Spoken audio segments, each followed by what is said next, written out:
说到北京，你想到的可能大多是吐槽，冬天冷到怀疑人生，夏天热到不想出门，春天的粉尘让鼻炎患者崩溃。但是秋天，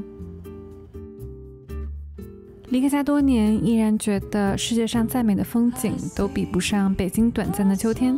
去哪儿散步赏秋，才能不辜负10月限量版温柔的北京呢？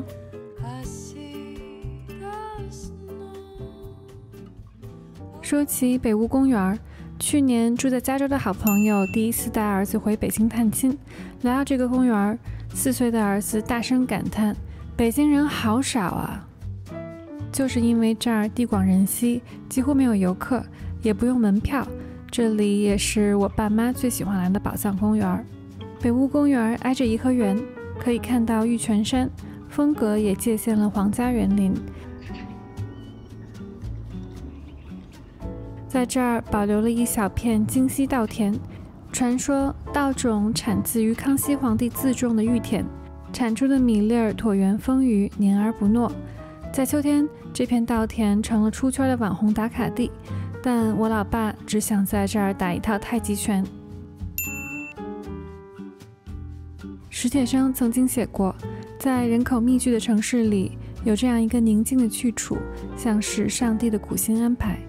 我对地坛有2个极端的印象，一个是散文《我与地坛》里荒废冷清的古园，另一个是水泄不通的庙会。而10月中的地坛，银杏刚刚开始变色，阳光正好，所有的人都能找到自得其乐的角落。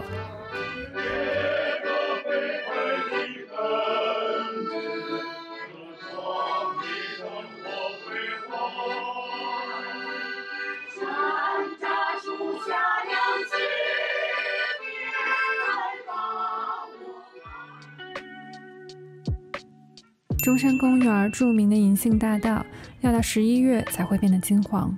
上一次来中山公园的时候，我还是个小学生，除了留下了一张照片，没有其他的印象。中学的时候读洪晃写的《我的非正常生活》，我对里面提到来金宇轩的冬菜包子念念不忘。时隔多年，终于如愿，约好爸妈以及他们的好友去来金宇轩吃包子。我很喜欢它的室内环境，陈设素雅，毫不拥挤。冬菜包子是改良过的版本，仍然咸香，但并不油腻，搭配豌豆黄和一壶热茶刚刚好。作为浙江人的鲁迅，因为随口提到了这儿的冬菜包子，成了来金宇轩的代言人。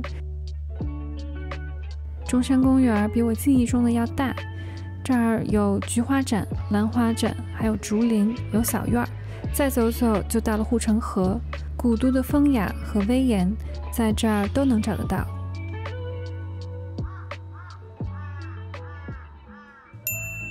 可能是因为有荷花，我总觉得北海公园属于夏天。秋天的残荷带着淡淡的忧伤，在北海划船另有一种诗意。跟 JJJ 来公园约会，我们心有灵犀地穿了同色的风衣。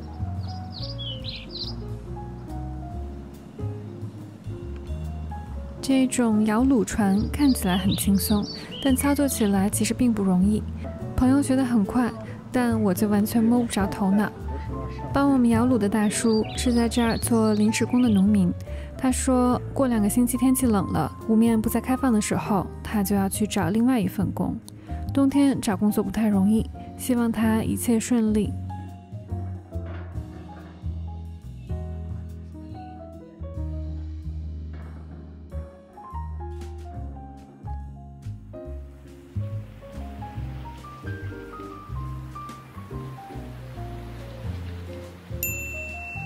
好吧，我承认我是因为经常听一档叫做日坛公园的播客才想来日坛逛一逛。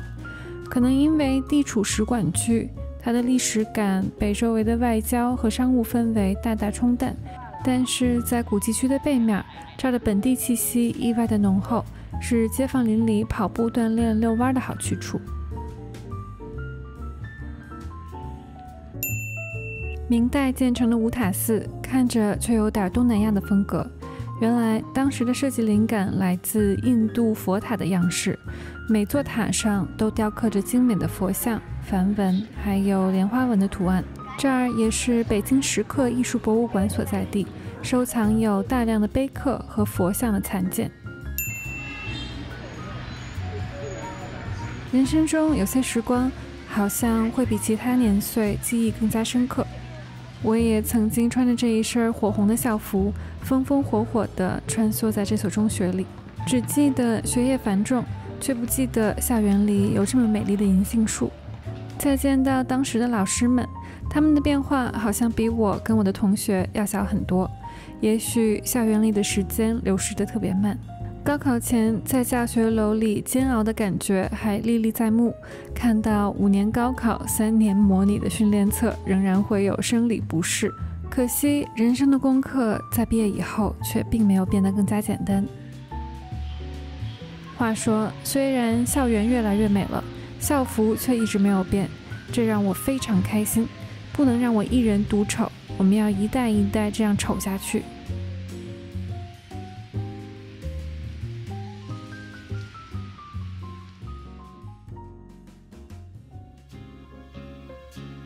我总觉得北京秋色的巅峰不在名园古刹，而在街头巷尾。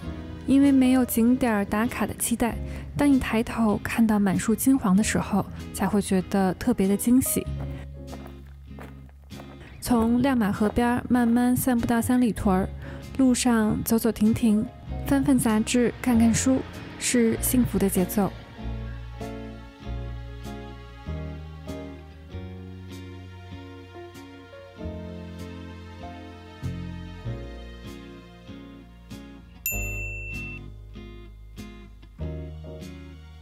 在老厂房改造的创意园区，找一家满是绿植的咖啡厅，约2-3个好友，喝一杯咖啡，就能度过一个最美好的下午。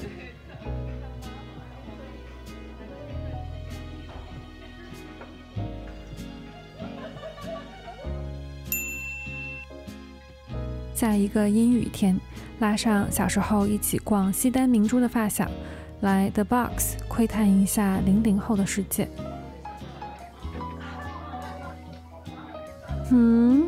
为什么00后的宠物超市都这么潮？狗也要吃草莓冻干吗？猫也要喝微矿天然水吗？现在比我过得都好哎。下面沉浸式的逛一逛 Z 世代的空间。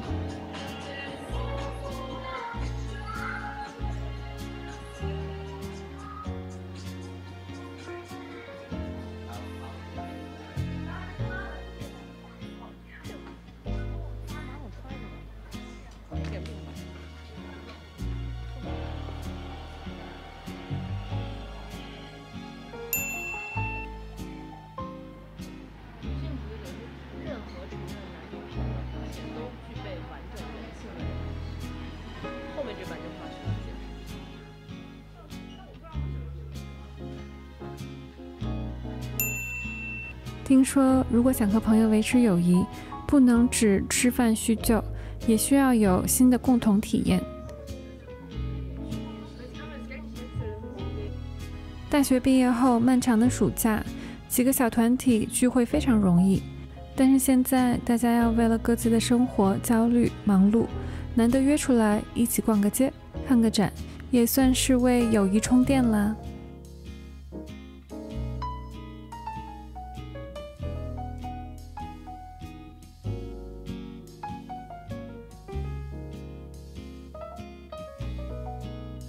在北京香火最旺的雍和宫旁边，是北京人气最旺的胡同。街上有点挤，天气有点冷，躲进这家茶店喝杯茶，又是一个悠闲的下午。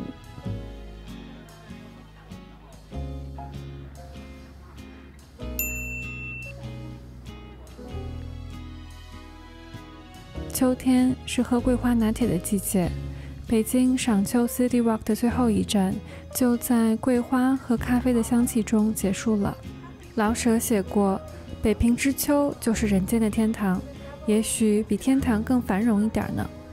不知不觉又到了10月，我开始期待再一次回到天堂。